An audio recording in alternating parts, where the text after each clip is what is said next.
You know what time it is. You know what time it is. How firm like friendship. Oh, how You know what time it is. I'm raw with them boys of the fall. You know what time it is. On the ground with a nose for the ball. You know what time it is. Blood, sweat, and them tears for this game. Leaving it all out on the field with no fear for you lames. Yeah, you know what time it is. Come brawl with them boys of the fall. Covered in gray and scarlet, massive. Stiff arms to your jaw, we breaking it. We sick of seeing you clowns with the crown, we taking it.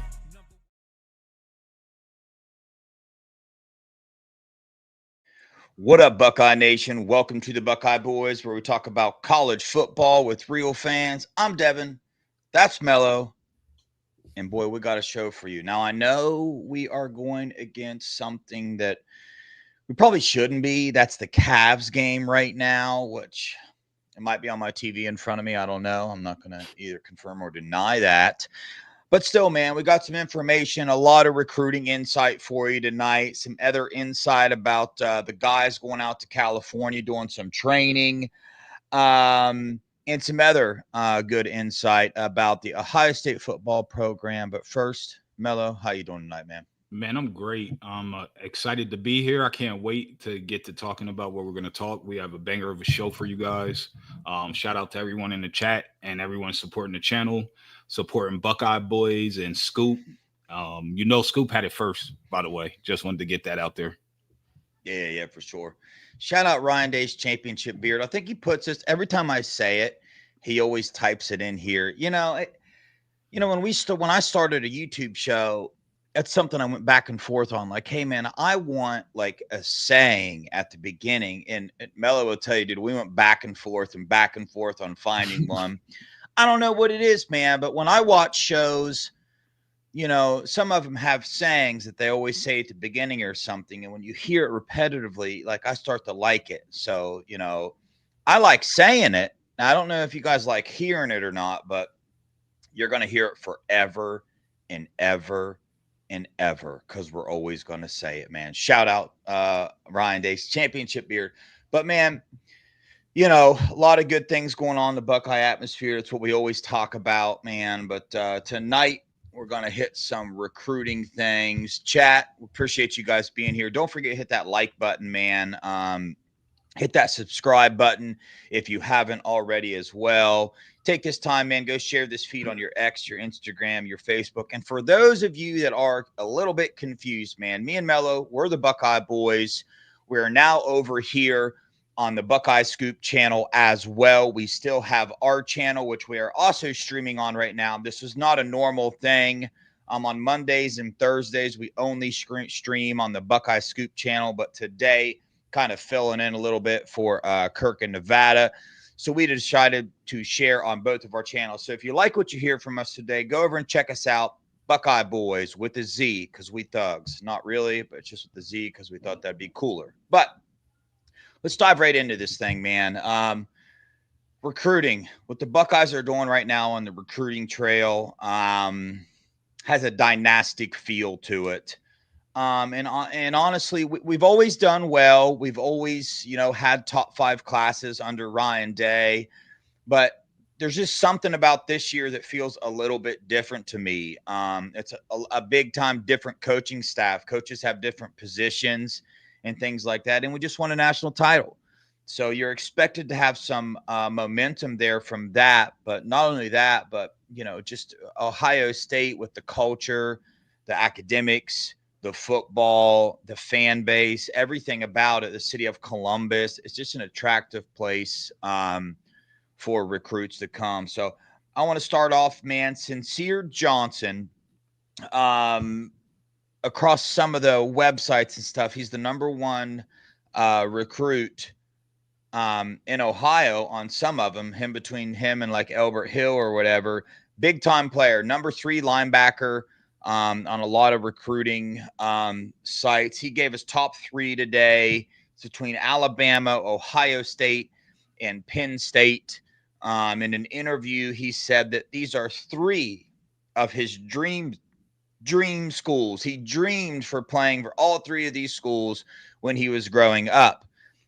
On the Ohio State side of things, I will tell you that Ohio State really, really wants this kid for a very good reason. He is a dynamic football player, very, very good. And they are not treating him like an Ohio kid recruit. They are treating him like they would any other recruit. Why? Because he's that good. He's a national player. He's good enough to come here and make an impact on this team. But Arvell Reese, he's a Glenville product, same as Arvell Reese. Him and Arvell Reese are very good friends. There's a couple crystal balls in for him to come to Ohio State. And we know that Glenville pipeline that we have, right? You know, I'm not sure that's going to affect him much, but I think what will affect him is the fact that Ohio State is putting him on the top of their priority list. Mello, what's your thoughts on that? I believe he's going to be a Buckeye. I'll put out a boys boom right now and say that he's going to be a Buckeye. I think the connection with Arvell Reese being his best friend, Arvell giving him the lowdown about how everything operates at Ohio State, and really it's the combination when it all boils down to is the combination of James Laurinaitis, who to me is the best linebacker coach in America, and the culture around Ohio State football that's going to keep him home and in state, and they want him. He's a top priority right there with Tyler Atkinson. So I'm looking forward to his commitment, if he does commit to us, which I believe he will. And it's going to be exciting times. LBU is back, baby. It really is, man. What James Laurinaitis is doing from a production standpoint on the field in his first year, I mean, you couldn't ask for a more perfect specimen to have than Sonny Styles. So if you want to see how good a coach is, have him bring a safety into his linebacker room the first year he's a linebackers coach and watch his progress as the year goes on.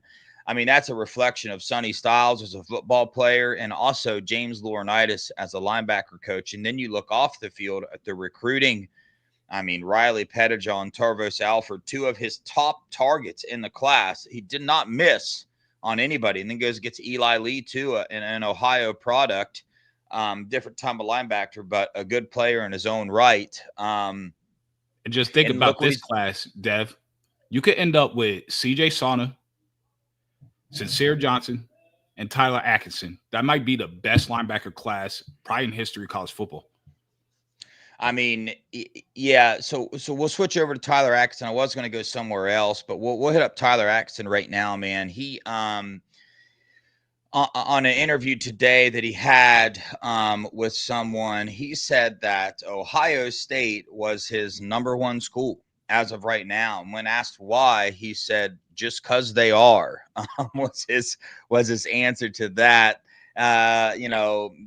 His interview, he really didn't give a lot of information. All his answers were like very, very generic answers. But, go watch his highlight films. This dude is an impact player. The day that he steps, he will be fighting for a starting job at whatever team that he comes to. He is that good. He's number one on Ohio State's board as far as defense goes. Their number one defensive player that they're after. Georgia's really, really after him. He's visited them several times, and a lot of people are just assuming he's going to pick Georgia, but it's going to come down to Ohio State and Georgia. And as of right now, he said Ohio State is the leader. You could take that one or two ways. You can take that Ohio State is the leader, or you can take that as what a lot of recruits honestly do. I'm not saying he does this, but the discussion's out there on whether this is a nil play. You know what I mean? To put the pressure on Georgia to maybe up their offer a little bit or something like that. We've seen players try that with Ohio State before. A certain player that signed with Tennessee last year, Ryan Day, saw through that. It didn't happen. I do not believe that to be the case. I'm not one of those people on the message board saying that. That is not my belief here. I believe that if he says we're top on the board, we're top on the board. There's one reason for that. It's James Laurinaitis. So with that, I'm literally 3 miles from Grayson High School, where he goes to high school. That's where I live right now. What I could tell you about this recruitment, because I might have a little bit more inside knowledge, Tyler is not a kid that plays games. Just think about like Jeremiah Smith, Chris Henry. They're about their business. He's a cultural fit. And honestly, up until last football season, Ohio State was the leader. And then he made, I think since 8th grade to up to now, he's been to UGA in Athens about 15 times. And during the fall, Kirby had flown on his private helicopter to Grayson High School about 5 times. And he still comes out and says Ohio State is the clear leader in his recruitment. So if you think about that, he's been to Athens 15 times and he's only been to Ohio State, I believe, 6. That last visit for the spring game was his 6th time. And we're the clear leader. That sounds like as much as UGA has been doing, they still have a lot of ground to make up. And I don't know what more they can do. It's not an NIL play. He's getting NIL wherever he goes. And honestly, you already heard what Coach Day said to Pate. You come to Columbus, obviously you're going to make money. It's the fastest growing city in America. The real estate is booming. The economy is booming. Tech companies are going there in drove. So he's going to get his money from Ohio State. And as he proves it on the field, he's going to get even more money from the companies that want to sponsor him. So in terms of earning potential, it's not even a comparison between Athens and Columbus. So if it's about NIL, then check Columbus. If it's about getting coached by the best linebacker coach, check Columbus. So that's all I have to say. I think he was being genuine. You know, this brings up a topic that me and you talk about all the time, because in today's recruiting, money gets flashed around a lot. And the truth is, I'll just say the truth for me. At that age, if money was flashed in front of my eyes like that to go play basketball, the sport that I loved, I'm not sure I would have been able to think about anything else. I think all I would have been able to think about is that money that's in front of my eyes. And that's what's so important about, you know, when you see the types of recruits that Ohio State is recruiting, they're able to see past that. They don't get stuck on that money, these offers that are right in front of them. Why is that? I believe it's because they have the support group around them to teach them and show them the right way to go about this. Like, you got this $1 million offer in front of you, but you also got this offer over here that's maybe $500,000. But let's look deeper into that. Let's look 3 or 4 years down the line to the aspects that you talked about, Mello. Let's look at the Jeremiah Smiths, who didn't take the biggest offer, but is now currently one of the highest paid college players to this day. Why? Because he's doing it on the field. You know what I mean? He's doing that. So you come to Ohio State and you put yourself in that type of position to get on the field and make an impact, you will make just as much, or if not more, than any other starting linebacker, starting receiver, starting quarterback, starting offensive lineman, whatever it is. You're just not going to get that money from Ohio State up front. You got to come prove it. And that's the world, man. Nobody gets handouts in the real world. So Ohio State, Coach Day's main objective, raise these players to be men. That's his first objective. Objective number 2, win football games. You got to do 1 before 2 is going to happen. If 1 didn't happen this year, we would have never won a national title, because you can't win a title going through that much pain and sacrifice with boys. Only men could have done what happened last year. The heartbreak of losing to a rival and losing to Oregon and hearing the fans lose faith in them. You know, you got to be a special type of individual to push through that stuff and come out the other end a national champ. And when we're interviewing these players, that's what you see, man. So Ohio State's not going to go after Tyler Atkinson if he's not one of those people, not one of those guys that is about his business. He's about becoming a man. He's about playing football. He's about focusing, and he will get rewarded for that if he comes to Ohio State and does what he does. So it's a good thing to see. A lot of momentum, Ohio State. A lot of things going on in college football with NIL anyway. I think that's changed recruiting a lot today, with a lot of teams. They can't be telling players how much NIL they're going to be give them, because they don't even know how much NIL they're going to be allowed to give them. So I got another player to bring up, man. And this is so let me see if I have an example of Quincy Porter last year. This is one of my Quincy Porters of the year, because last year, man, before anybody was ever talking about Quincy Porter, me and Mello, we did a breakdown of wide receivers, and we said, dude, this is a top 3 receiver in the nation. And he was ranked like 200 or something like that. Well, I got another one right now that I'm very excited about. Recently got an Ohio State offer, and it went under the radar as far as the fan base. And hopefully, we can kind of open your eyes a little bit to a 3-star defensive lineman, Jameer Perez, out of Glenville. Just set his official visit to Ohio State for June 20th through the 22nd. He's the number 25th player in Ohio, but to me, listen, I haven't watched all the D-tackle film in the nation, but it'd be hard pressed to find one that has as much potential as he does. He's going to be in that more of an elite group in my eyes. He's 6'4", 360 pounds right now. I'm about to play his highlight film, Mello, and we can talk about that. But keep that in mind when you're watching this dude on the field right now. You're watching a 6'4", 360-pound. I don't know how old he is. What, 16 years old? Yeah. Something like that. 16-year-old. This just 17 at oldest. Yeah, this blows my mind. Here we go. Let's see him. He is your typical one tech. He's, his job, keep the linebackers clean and take up space, man. Think K-Mac, think Tyleek Williams. That's what he is, man. And I love his film, and I really, really, really hope Ohio State gets him. And again, I'm nobody special as far as breaking down film and understanding prospects and whatnot. But one thing I do a lot of, and that is watch film. And this film excites me when I watch it, when I watch this individual at 360 pounds move like this. As I was watching this film, he's like a dancing bear. He has violent hands. He'll drop. His pad level is pretty good. He can eat double teams. He can get off of double teams, which is pretty insane. And he gets to the quarterback and he stuffs the run. His main thing is stuffing the run as a one tech and eating double teams.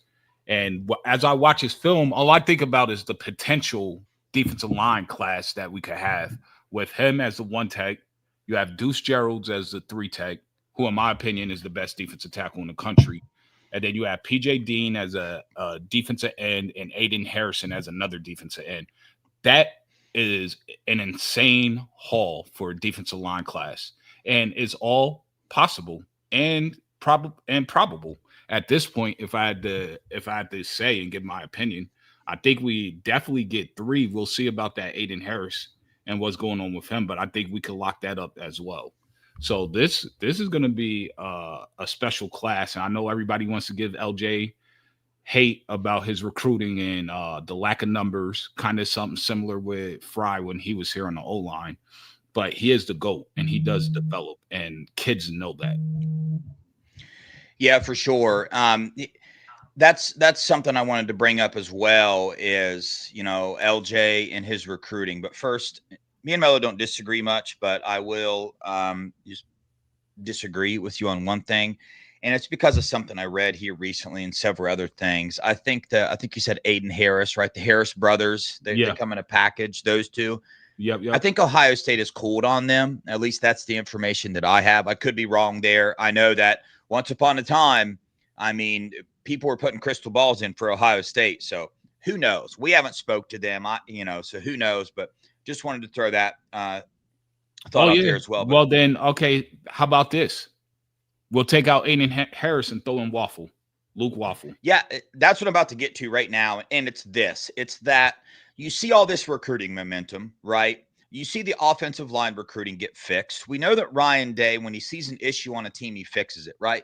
And from the outside looking in as a fan base, we're sitting here watching all this recruiting momentum, seeing all these official visits get scheduled on all these position groups, seeing these offers, seeing these kids come in on visits.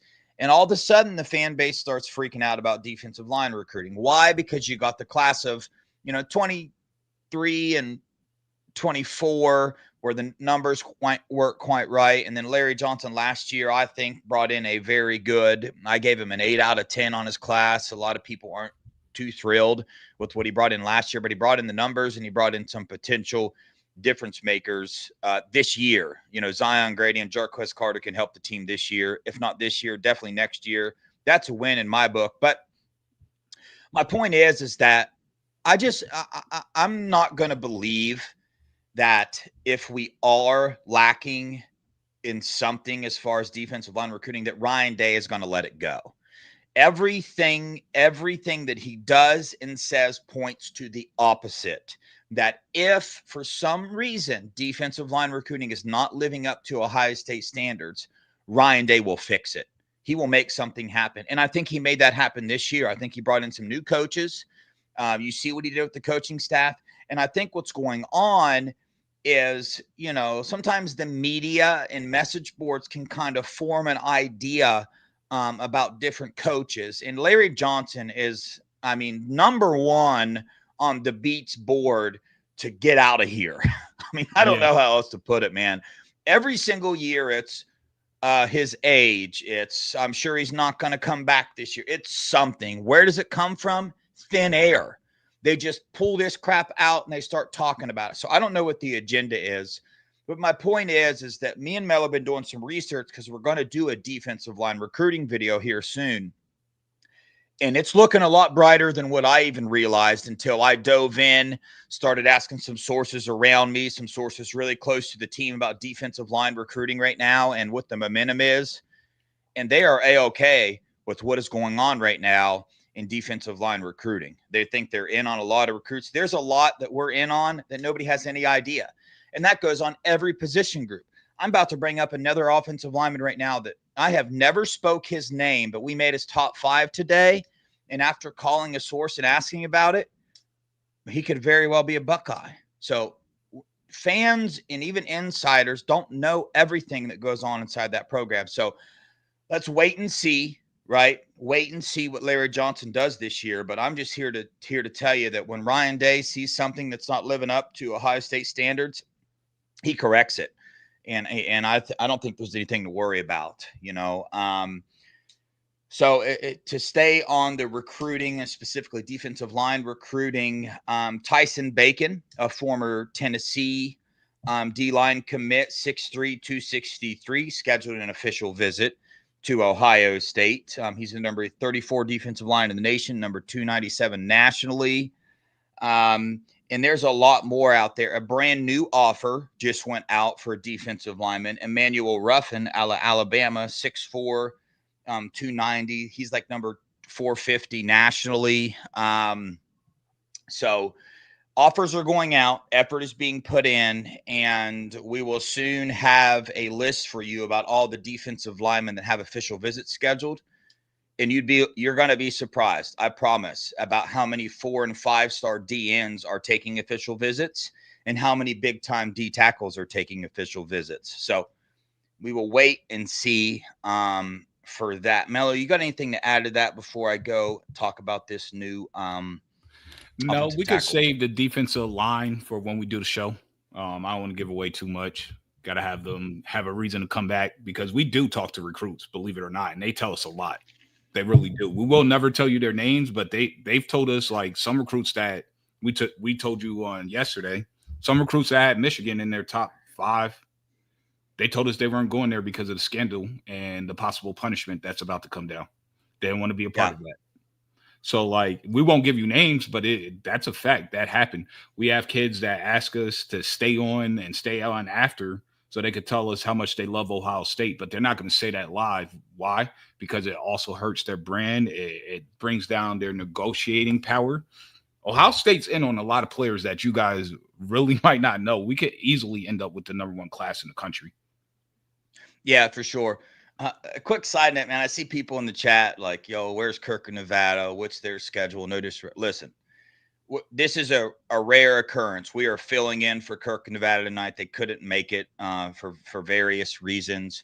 We are not Kirk in Nevada. We understand that. We have a different style show. We're kind of newer to the YouTube world here. We're trying the best we can, but nothing has changed with their schedule. You will see them at 7 o'clock every day, pretty much except Fridays. As far as I know, today's a different look. Like I said, we go on Monday and Thursdays here on Buckeye Scoop, and then all our other normal shows are over on our channel, Buckeye Boys, the other YouTube channel over there. So check us out. Mello, I totally agree with you, man. We'll just have to wait and see, right? What the end result of this is. Offensive tackle Samuel Rosenborough put out a top 5 list today, and to a lot of Ohio State fans' surprise, including mine, he is a top 80 player nationally. By the way, his top 5: LSU, Ohio State, Texas A&M, Florida State, and Texas. Made a call, did a little research. Was told that Ohio State could be as far as in his top 2 and as low as his top 3. And I got told not to be surprised if this kid ends up a Buckeye. And he has not been on my radar. I haven't heard Mello talk about him. So Coach Bowen, man, still out there doing his thing. Again, just because you make somebody's top 5 doesn't mean much. But I made those calls, did that little research. We're actually on this dude, and him and Coach Bowen have a tight relationship. It's just not something that's been reported and talked about much. So, Dev, we're going to have to hit up Felix and tell him you better hurry up and get in this class before there's no more room for him. Mello, I told you, man, I've been trying to tell Buckeye Nation what's going to happen to this offensive line room this year in this class is naturally I wouldn't be surprised if somebody gets pushed out. And I wouldn't be surprised if we got a 6 or 7 man offensive line class this year. And yeah, roll your eyes, call me crazy, stupid, whatever you want. You'll see. You'll see, because they're not playing, dude. Ryan Day went out and hired 3 offensive line coaches. Okay. Yep. So I don't know if you need more evidence than that, but Ryan Day, he's not having this having to go in the portal all the time for offensive linemen anymore. He wants the foundation, which I don't think is a bad thing, honestly. But he doesn't want to be in this position anymore when they got to go in the portal and snag 4 or 5 offensive linemen just to hit their numbers. It's not going to happen anymore with Ryan Day. I promise you that. So I wanted to backpedal a little bit and talk about a certain person that just committed to the Buckeyes, because I want Buckeye Nation to understand something about him. And it's going to lead into our next topic as well. But Caden Dixon-Wyatt, a receiver, from California, correct? Yep. Yeah. Mater Dei High School. Yeah, Mater Dei High School. He just committed to the Buckeyes. You go look at the recruiting rankings, and he might not be as high as what he deserves. And I know you can say scarlet glasses, yada, yada, yada, but this isn't me. I'm telling you what I have heard from other people that aren't even Ohio State fans, but they are really in on recruiting. They're evaluators of players. They've held the job as evaluating these prospects. And this is Mello, I know you're not going to agree with this, but dang, dude, his name. So what are the receivers we have committed so far? Chris Henry Jr., Boyd. Chris Henry Jr. and Caden Dixon-Wyatt, I was told, are the top 2 receivers in this class, and they're having trouble deciding which one's better right now. So, I know that is a statement to make. I don't agree with that one. I know. Listen. I read it and I heard it too, and was like, ooh. Chris Henry Jr. is just an absolute monster, but that's not the point of me saying this. The point is how big a deal Caden Dixon-Wyatt committing is, man. I said He was the number 1 receiver. He's the number 1 receiver. You got anything to add to that, Mello? Or you just dumbfounded that I would say that? To me, it's Caden Dixon-Wyatt is a number 1 receiver on any other team that doesn't have Chris Henry Jr. in this class. As long as Chris Henry Jr. comes back healthy. A 100% healthy Chris Henry Jr., he's going to have a similar effect to defenses that J.J. Smith had in terms of being 6'7". He's pushing 6'7" right now. He said he's going to get on campus at 225, and he runs a 4.3 40. I mean, that's ridiculous. And think about, if you're a DB, think about all those DBs at Oregon that were supposed to come to Ohio State that are now going to have to face against our wide receivers. And then when they go to their combine and they meet with these coaches, they're going to say, how'd you do against the Ohio State wide receivers? Because we all know that's what they ask them. They don't care about any of your other film. What did you do against Ohio State? And think about how many of those kids' draft stock are probably going to plummet because of that, because they're going to get abused. You're not going to be able to double. There's not a DB on Oregon that could guard JJ one-on-one or guard Chris Henry one-on-one. And I'm calling it right now, even though he hasn't been here. And you're going to get exposed. Like, you're going to pick your poison. You could have came here and developed against them every single day and gotten better with iron sharpening iron, and then going out to the games and just absolutely dominating without breaking a sweat and just raising your draft stock. So it's going to be interesting next year when they come get on campus. Yeah. You know, a year ago is when I started digging into these 2026 recruits. I mean, me and Mello did a video about this a year ago about the receivers. And I remember Chris Henry Jr. committing, and I'm like, holy crap, this is wild. And I watched a lot of the OT7. And as I'm watching that, doing my research, I had two other receivers' names that I was like, dude, if we get and honestly, I was thinking there's no way we'll get either of these two. But Brian Hartline's trying, but there's no way. We already got Chris Henry. Nobody's going to pair up with him. And it was Jabari Brady and Caden Dixon Wyatt. Jabari Brady committed to LSU, I believe. And then Caden Dixon Wyatt just committed to us. And I'm just like, dude, this is ridiculous. Now, I know OT7 is not real football or whatever, but go watch his real football tape and go watch his OT7, man. I can't tell you how many OT7 tournaments I watched, and the announcer said, this is the best receiver in this tournament. He would make some crazy one-handed catch, and they would say, this is the best receiver in this entire tournament. So we got a dog, man, and he's getting to his business already. Let me show you something, man. He's already in this, already becoming a Buckeye, already getting in with the team, getting with the quarterbacks that are potentially going to be throwing to him. Boom. Check this out, man. This is a lineup right here. Now, this is out in Los Angeles. Yeah. And what you got going now is this is the difference in college football now, because this is what Neil has done to the sport. Shout out Nevada Buck over there on Buckeye Scoop, Nevada. I know you're not on tonight, but I'm going to share your information with the crowd. He dropped a little bit of a nugget over there on Scoop about this trip right here. So what I'm about to say, this is all information from him. Neil has given these players an opportunity to go out here and train, like get ready for the NFL type training. This is where Kyle McCord went. This is where other players go to train before the draft and before NFL. But because of Neil, these players have agents and marketing agents, and these marketing agents set up these throwing sessions at these big facilities to create like marketing opportunities and all this stuff. And, back in the day, when college football players got a break, it's like, hey, man, let's go to the beach. It's party time, dude. Not the Ohio State, man. These are all Ohio State players right here. This is Julian Sayin, Lincoln Keenholz, Max Clare, J.J. Smith. But the coolest thing about it is they're able to travel out to California. And guess who gets to join them? Chris Henry Jr. and Caden Dixon Wyatt. They're two recruits that are committed to the Buckeyes right now, are able to go and train with these guys in this environment. And I just think that is just the coolest thing ever, and speaks to the culture that is at Ohio State, the brotherhood that is at Ohio State. So, Mello, speak on that. And then I got a couple other little nuggets. Shout out Nevada Buck again, that happened at this event. The first thing that stands out to me is Chris Henry Jr. is the biggest player in this whole picture.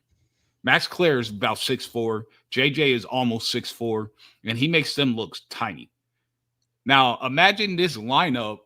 First off, this is going to be the most elite picture ever. Whoever took this picture better have gotten an autograph from all of them while he still can before it explodes. But imagine this lineup with Chris Henry Jr., about 6'7", Jelani Thurman, JJ, Ennis or Mason Graham, Mylan Graham, I'm sorry. And you got Caden Dixon Wyatt. You also got Desi Jones. You got Quincy Porter. You got Brandon Ennis. That's probably going to come back. Carnell Tate should be gone. He's going to be a first rounder next year. And either Julian Sayin or Tavian St. Clair or Lincoln Keenholz throwing the ball to these guys. How do you stop that offense, especially how we're recruiting running backs? Yeah, I don't know. We are blessed. Yes, and we're returning most of our starting O-line should be back as well. You know what's minus crazy Ethan. is, yeah, so let's go with J.J. Smith, Carnell Tate, Brandon Innes. Those are going to be our 3 starting receivers this year. Those are all NFL receivers, right? A lot of first-round draft picks there. We'll see what Brandon Innes does. He has the potential to work his way up to a first-round draft pick, regardless what you believe he does. So then you go and you look at, okay, so who's going to replace these guys? All right, so we got, for Jeremiah Smith, we got Chris Henry Jr. coming in. Look at those two right there in that picture. It's just like, okay, I see that, right? Chris Henry Jr. can be a Jeremiah Smith type of player. Yep. And then you're like, all right, who's replacing Carnell Tate? Well, I want you to look who's standing right beside him. That's Caden Dixon Wyatt. They look like the same person, man. Same style playing, same everything. And you're like, all right, well, who's replacing Brandon Innes? Well, look at Mylan Graham sitting there with his arms crossed right there. No shirt on. No shirt on. I mean, it's just like, dude, Brian Hartline is just, and listen, one of the nuggets from this thing right here is something we've already talked about. We saw him in the spring game, but Mylan freaking Graham is going to get a lot of playing time this year. You know, I'm being told by the end of the season, this dude is just going to be talked about a lot. And you saw the potential in the spring game. He came in late last year, so he wasn't able to, you know, kind of get that head start in the program like a lot of these other players did, like Jeremiah Smith did and stuff. But he even said in his interview he's more comfortable now. He's been here, you know, for a full year now almost, and he's going to be elite. But, dude, in the title I put Sayin's growth to start, man. This was something that, you know, I think Nevada put in there. This was kind of set up by Julian Sayin, and the star of the show was Julian Sayin, you know, and they're up there getting trained by trainers that train NFL quarterbacks. And, you know, what was funny is Clade Kubnick and the Clemson players, they were there before them. And like, these guys are waiting for them to get off the field, you know, and the Clemson quarter, I can't say his name right. What's it? Cade? Yeah. Cade. Yeah. So Cade's like projected to be the #1 draft pick next year on a couple people's boards. And I was told that Julian Sayin was, you know, they got to, whoever said this got to watch them back to back, one first, then the other one next. He was out there throwing darts just like he was. And he looked like he was spinning the ball like a franchise quarterback. That is a quote from, you know, the nugget that Nevada dropped over on the Buckeye Scoop message board. And then also the trainer made a statement about Lincoln Kienholz saying that he believes he has a lot of NFL potential as well. For those of you fans out there that like to say and think that Lincoln Kienholz could never play a snap at Ohio State, I'm not one of those, and I strongly disagree with you. And I'll tell you who else does, Ryan Day. So I don't know if you think you know more than him or not, but let me know if you do. Should I have said that, Mello? Maybe not. Nah, but that's anyway. Fine. You got to add personality in this thing, brother. Yeah. And another thing, man, Brandon Innes, Jeremiah Smith, Carnell Tate, they're the leaders of this offense, man. They took this thing over. Jeremiah Smith, known to be more of a by-yourself type of trainer, about his business, man, coming out of a shell, becoming a leader of this team. It really shone in this event right here. Mello, anything to add to that? No, I just think we're in dynasty mode. You heard it here first on the Buckeye Boys and Buckeye Scoop. We're in dynasty mode. It's official. So just prepare, because this 26 class is just going to get better. Yeah, 100%. So a couple little football, but non-football little tidbits here. And again, dude, this is repetitive from me and Mello. Let me get this picture off here. This is repetitive from us, but we always talk about Ryan Day and his culture. And, you know, I can talk about it till I'm blue in the face, but, you know, maybe it's because me and Mello are just have gotten a little more connected to the inside of the program and understanding how real this culture is and how real these things are. Because, you know, when I was a fan, that's hilarious. Before I started in YouTube and made the friendships and the connections that I have, there was always that thought in the back of my mind that, oh, this is just an article. Oh, they're just saying this because that's what they want. Oh, they're just saying this because that's what they want recruits to believe. I'm here to tell you that's not the truth. They're saying it because it's true. And everything is backing that up, from the things you don't hear in the off season or off field from our players. They're not getting speeding tickets and all this stuff. And just today, we find out that Ohio State has the only football team Division One football team with 1,000. Division One football team to have the perfect APR score of 1,000 for multiple seasons in a row. That's, and this is something that's based off of academics, retention, graduation rate, the whole 9 yards. They are the only Division One football team. Last year, I think Ohio State was tied with Harvard, but with Harvard, yeah, I said that. You heard that right. But this year, we have just taken over the only football team to do this for multiple seasons in a row. And if you have to question whether this culture thing and what Ryan Day says in his interviews is true or not, the Bible says to, you look at the fruit that's grown from the tree. That's how you judge a man. Well, judge him by his fruit, and you're going to start to love Ryan Day a lot more. Mello? I don't even know how to follow that up. I mean, that was perfect. In terms of the culture, it's a real thing. We ask these players off camera. Sometimes we ask them on the camera.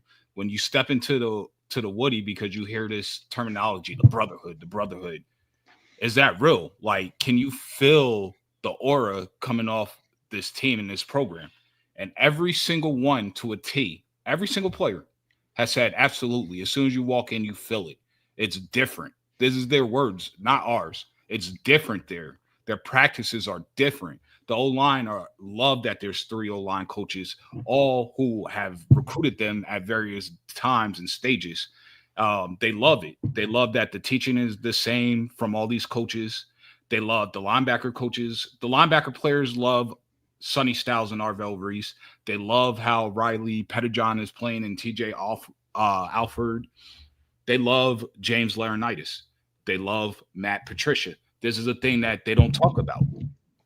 When Jim Knowles was the DC, he wasn't involved in recruiting that much. He was quiet, how he is, how you see him at his press conference.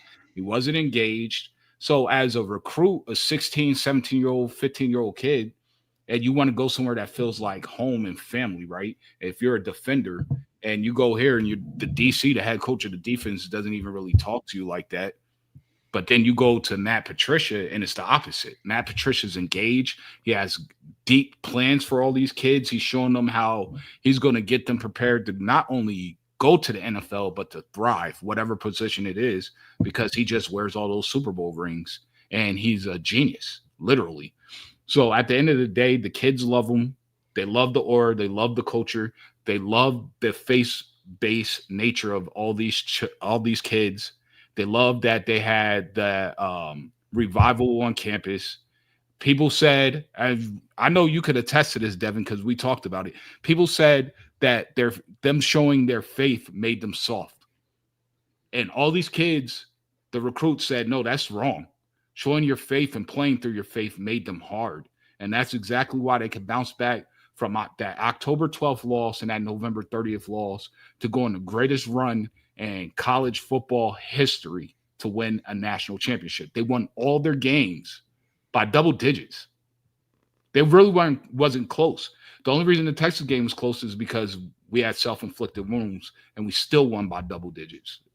So take that into consideration when you see kids like Tyler Atkinson saying Ohio State is his clear leader right now, and he's only been there 6 times. When you see kids like Deuce Gerald's wearing Ohio State gear all the time.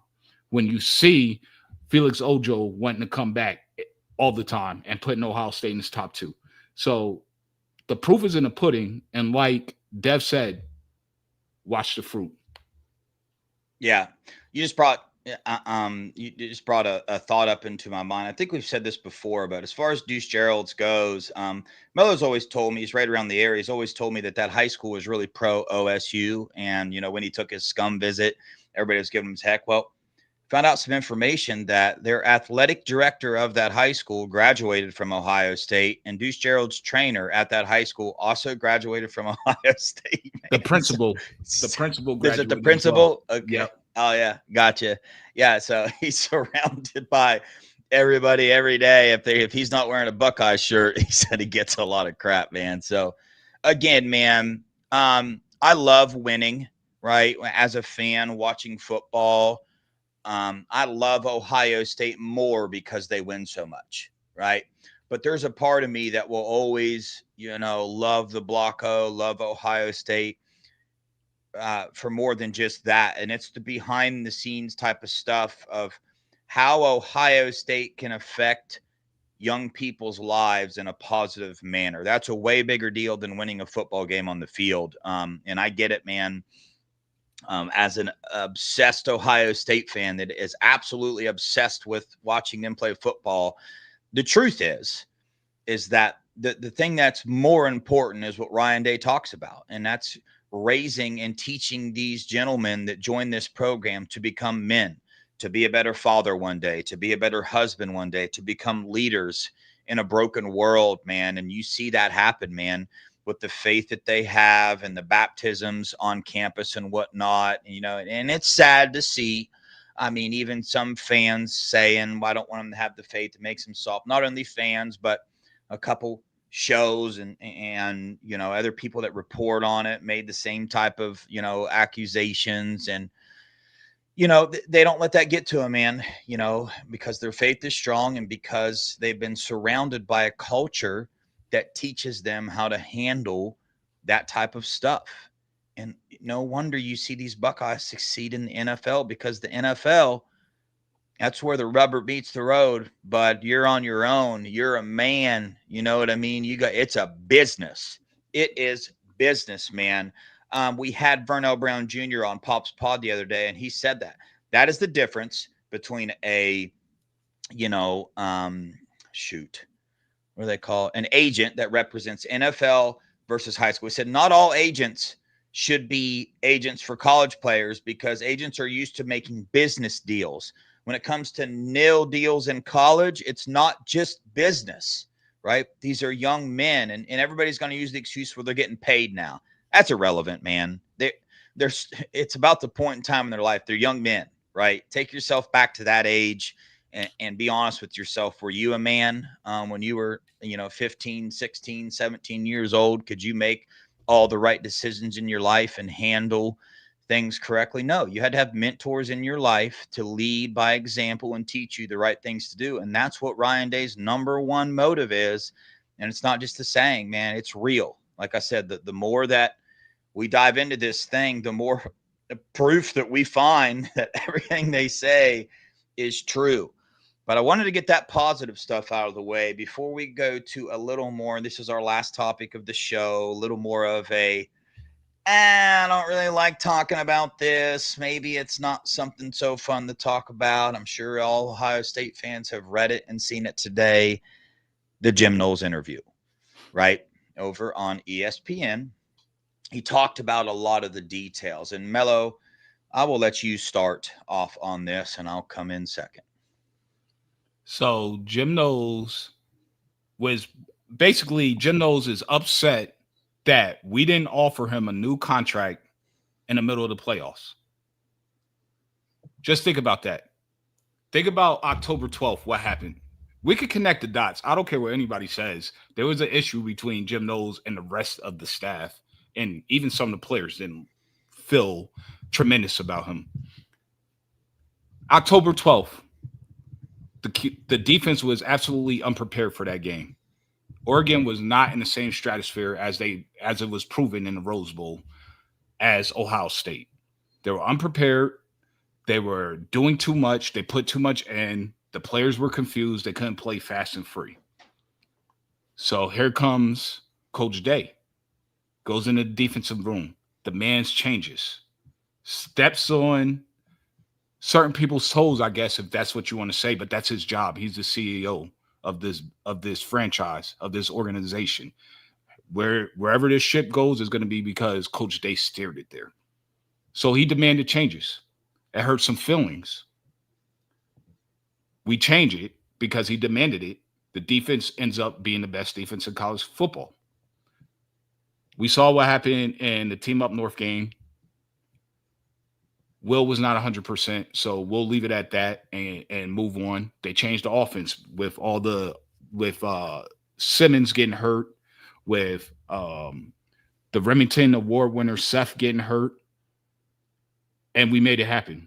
and we went on a historic run. In the process of going on a run, coming off the worst loss probably in Ohio State history, you have a DC who doesn't get along with the staff. Some of the players, they love him, but some of them are like, it could be better. Wanting to have contract negotiations. If that's not ultimate selfishness, I don't know what is. That's clear that he does not fit the culture that we're trying to set here. And good riddance. And not only that, he reached out to Penn State. They didn't reach out to him. They didn't think they had a chance to get him. He initiated that. While we're on a playoff run, I'm glad he's gone, and I'm happy for the upgrade in Matt Patricia, who all the players love. They have a passion for him. You could even watch the interviews and see how they speak about Matt Patricia in comparison to Jim Knowles. It's night and day. People could say whatever they want. I'm always someone that says, watch the actions, not the words. Yeah, so, just to kind of narrow this thing down, I read the entire thing. Mello hit on a couple points there, but a couple of the highlights that really threw me off, honestly, was that, Jim Knowles said that he tried to negotiate his contract before the national title game, and Ohio State would not do it. They didn't want to talk about it. And I personally do not blame them. They're focused on one thing and one thing only, and that's winning a national title. I don't know everything that goes on there. I'm not hip to when contracts should be negotiated, and there's nothing to go on. This was the first time a 12-team playoff ever went this late. Well, Jim Knowles decided that, hey, I want my contract figured out before the national title game. And these are his words. And he said, that's what started it off as, hey, I don't like this. So they didn't make an offer, and he reached out to Penn State, and asked them about it. James Franklin, even spoke up in there and said he wasn't even sure if this was real. He wasn't sure if, they actually stood a chance here. And then Jim Knowles went on to make a couple, Jim Knowles said that, I can't remember it. I think he said that he was not invited to the parade. Yep, he did say that. Right. And this was before. So Ohio State did come offer him, right? Not as high as Penn State did or anything, but a lot of money. They did try to extend him and offer him a contract. And Jim said before he made a decision about whether he would go to Ohio State or Penn State or wherever, he said the reason why he chose Penn State ultimately is because he didn't get invited to that parade. And that's what threw him off. That is my understanding from reading the article. And maybe that is me reading into it a little bit, but go read it for yourselves, and tell me what you think. That is what I gathered from it. And, I appreciate Jim Knowles, everything that he did, but I think Mello hit it on the head there. I just, I think that might have, think if you're Ryan Day, the head coach, and you have a coach that, keeps just nagging and bugging and wanting this contract figured out before the national title game. And you're sitting here trying to not only get ready for the national title game, but the portal's open. Dude, look at all the things that Ryan Day was having to deal with in that time. And I know that's part of his job to kind of get that stuff figured out, but I don't know. I don't have a lot of information. I don't know if any other coaches got their contracts figured out before the national title game. If they did, and like Jim Knowles was the only one, then I could understand why Jim Knowles would be a little upset. But I don't think that's the case. I think nobody had their contract figured out. Look at all the changes and contract extensions and ups and hirings that were made after the national title game. And, listen to all Ryan Day's interviews. I don't know how many times he said he's focused on one thing and one thing only, and that's winning this national title game. Look at the history that the Buckeyes and Ryan Day have been through in big-time games. It's the details that matter. So he wanted to focus on one thing. So, it's all very, so once I read that, I came out of that feeling a little not okay with Jim Knowles and how it figured out. But I've only heard one side of it. I don't know all the details, but I want to lead more towards Melo's feelings, but I'm just the type of person, I sit back and wait and see. Not that it even matters at this point in time. I love Matt Patricia. We'll wait and see what happens on the field, but I'm thinking a lot of good things are going to happen. You know what I'm saying? Well, we're with Matt hearing Patricia. from Yeah, the and recruits. and that's the other thing. We know for a fact there's an upgrade in terms of relationships with recruits and players. Jim Knowles wasn't big on that. Matt Patricia is. The culture at Ohio State, number one for Ryan Day, is these men. And I just don't think that quite matched up. And, if I want to read into it, I'm going to say that's probably what was the holdup with Ryan Day. He probably wanted to sit down and have that conversation, being like, hey, look, here's what needs to happen here. That wouldn't happen. But Ohio State did offer him a new contract, not as high as Penn State. And Jim Knowles also said in that article that other teams offered him the same that Penn State did. A couple other teams did, but he chose Penn State because that's where he's from and other things like that. So very interesting to hear Jim Knowles' side of it and hear those details. It's going to get real interesting in Columbus when they show up. Oh, yeah, dude. I hope the student section absolutely gives him hell while he's here. The article also went on Jim Knowles. The article really hit on the fact that Jim Knowles brought all his information over, like his scouting report of Penn State last year, a scouting report of Drew Allard and whatnot. And James Franklin and Drew Allard spoke up in the article as well and talking about how much that scouting report helped him. And they think it's going to give him an advantage for the Ohio State game this year. And I'm just like, dude, it's a different defense. We got Matt Patricia now. I mean, we got a rocket scientist for our defensive coordinator, but whatever. But yeah, that's all I got, man. Don't have anything else. Tomorrow on our over there on the Buckeye Boys channel, we're supposed to get another recruit on. We'll see if that happens. Thursday here on Buckeye Scoop. You do not want to miss that show, man. Monica Daniels coming on. Gonna be awesome. An amazing lady. Spoke to her on the phone a little bit.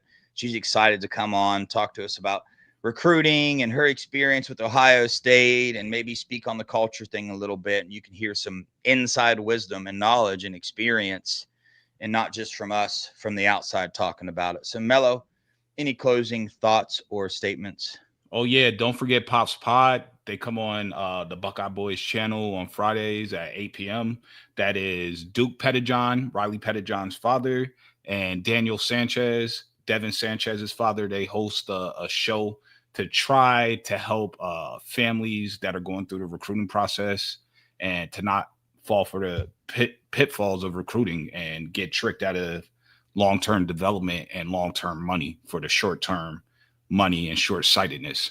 So go ahead and support those guys as well. They're Buckeye family. Their sons are going to be integral into this upcoming season. And we appreciate all you guys for tuning in. Kirk and Nevada will be back tomorrow. And that's all I have to say. Thank you for watching us.